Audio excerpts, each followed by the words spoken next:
Alright, today we're going to talk about electrical circuits. Last class we've been working on Ohm's law, and we've been talking about how if the resistance increases, your current will decrease, which is an inverse relationship. And we also talked about last class how if I increase my voltage, my current also goes up.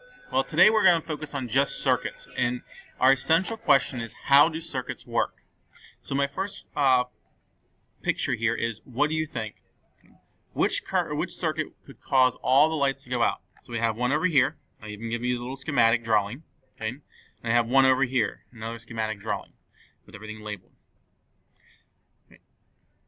If you said this one over here, this is would cause all the lights to go out. If only one of those lights go out, burn out, it's taken out, okay, the other light will also go out. However, on this side, okay, if one goes out, the other one should still stay lit. So we're going to talk about why that is and what causes that. Okay, so the first thing we need to know is what are the parts of an electric circuit. So in your notes, okay, an electric circuit is a complete or closed path which electric charges can flow.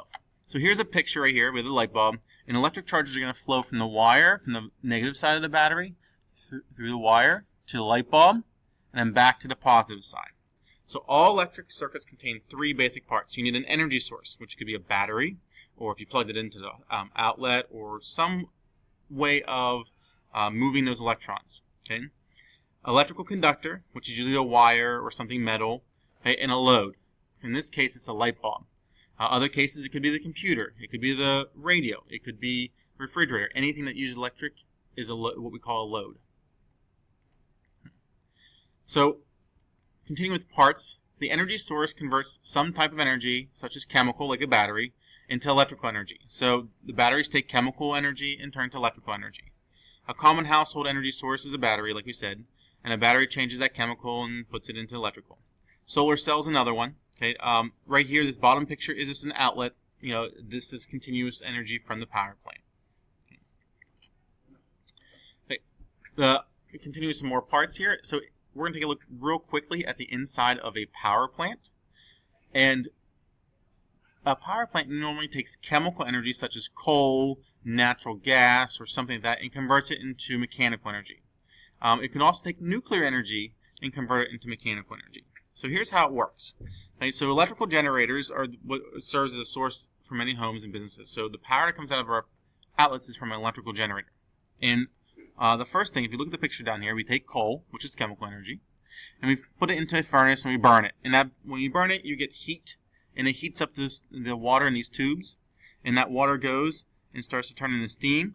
And when that steam, okay, is very high pressure, it turns a turbine, kind of like the turbines on a jet plane, in which that turns a generator, and that generator produces electric current, and it goes through the wires and into your house. So that's kind of how that works.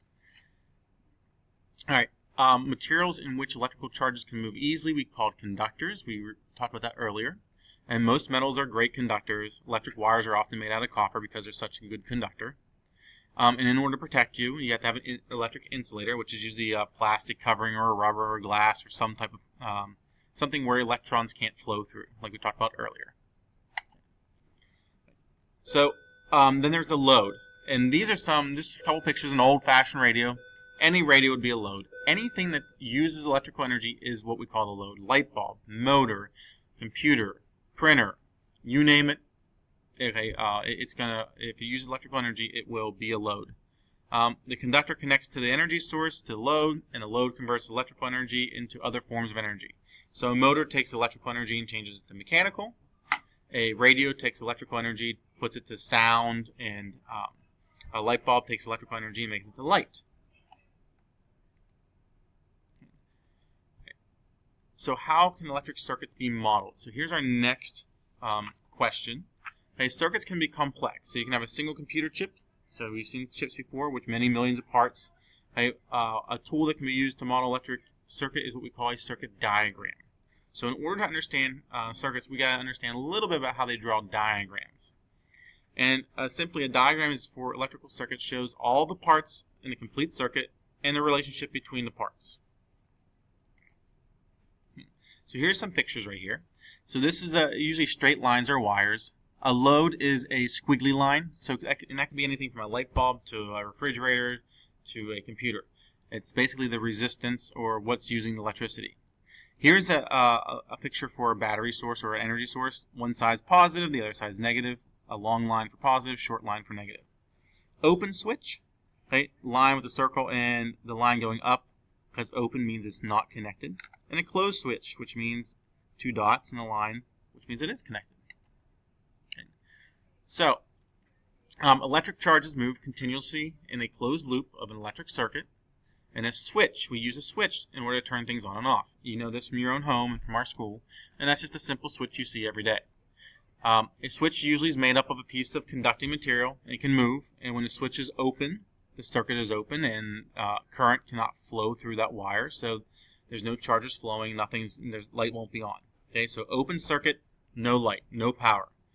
Okay, when a switch is closed, the circuit forms a closed loop, and then charges can flow. So here's a little picture right here, open, so not a complete path, nothing's going to go on. However, if I close the circuit, you can see a complete path, electrons can flow through and light the light bulb. So let's take a look at series and parallel. Okay? So most circuits have more than one load. Okay? In your house, you have your TV on, your Wii, if you have a Wii still. It might be PlayStation, computer, refrigerator. All these things are plugged into your house. Well, if one burns out or if one turns off, the whole house doesn't turn off. But in a series circuit, that's kind of what would happen. Okay, so this is a series circuit. Right here, the wire goes to the light bulb, another wire goes from this light bulb to another one, and from that one to another one. Oops, sorry. Okay, and to the third one. There's a switch, and electrons flow back to the battery. If one of these light bulbs would go out, okay, then the whole string would go out. It's kind of like the Christmas light thing or the holiday lights. So, if one bulb burns out, they all go out. That's another example of a series circuit in a wiring diagram, more of a picture form. So, when it's open, nothing can flow, and it's all done. Okay. The other one is a parallel circuit. And parallel circuits, they have more than one path that the electrons can flow. So, I can compare this to like all little back roads, and there's always more than one way to go. So, for electrons, there's always more than one way to go. So if one bulb burns out, it can go to the other bulb and still find a way back to the battery, or the third bulb and find a way back to the battery. So down here you can take a look here. Here's another one. So you can see this bulb burn out, but the other one's still on because the electrons can still flow through this light bulb and then back to the battery. It has a path to get back to the battery. Okay? And that's the benefit of a parallel circuit. Parallel circuits are great in our houses because if you turn off the light switch, the rest of the stuff still stays on. You can still have your TV on. You can still have your refrigerator on, or your stove, or whatever you're using. So in our house, we usually have parallel circuits. So here's another picture of a parallel circuit. Okay? And you can see here that you have a switch. Okay, there's more than one path for electrons to flow. They fall through. So it doesn't matter which one burns out. The other ones will stay on. So our exit ticket, if you didn't do this, this is an exit ticket that you will be looking at later on today or next class. What happens in a series circuit when one light bulb goes out? Can you think of an example at home around the holidays that this happens? Okay. The other one is, what would you want parallel circuits in your house? Or why would you want parallel circuits in your house? And I want you to explain that. So you need to use a few sentences to explain using what we've talked about. As why I rather have parallel circuits in my house than like one big giant series circuit. All right, thank you. I wanted to continue here real quick and show you a couple examples of parallel and series circuits just by using this diagram. So you always need a battery source. So if I do that, and if I put a couple light bulbs in a string, okay, this is a series circuit. Okay. Now, in order for me to have a complete circuit, I need to have the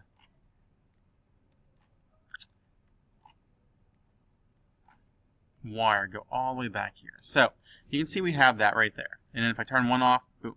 Okay, and what happens if I take one of these light bulbs out? Well, none of them work. That's a series circuit. Only one path for light bulbs, or for the current to go through. So that's a series circuit. Now let's take a look at a parallel circuit. If I wanted to make this a parallel circuit, okay, let's clear this out. Right, I'll use my AA battery. Right, it's actually quite simple. Okay, so I build my wires. Okay, I only have a few more minutes. Okay, and you can see that if I take one of those out, it's still, the other ones still stay on. Okay, so it can lose a light bulb, okay, and the other ones are still going to stay on because it has more than one path. So that's a real quick demonstration of the series and the parallel circuits. Hey, hopefully you enjoyed. Thank you.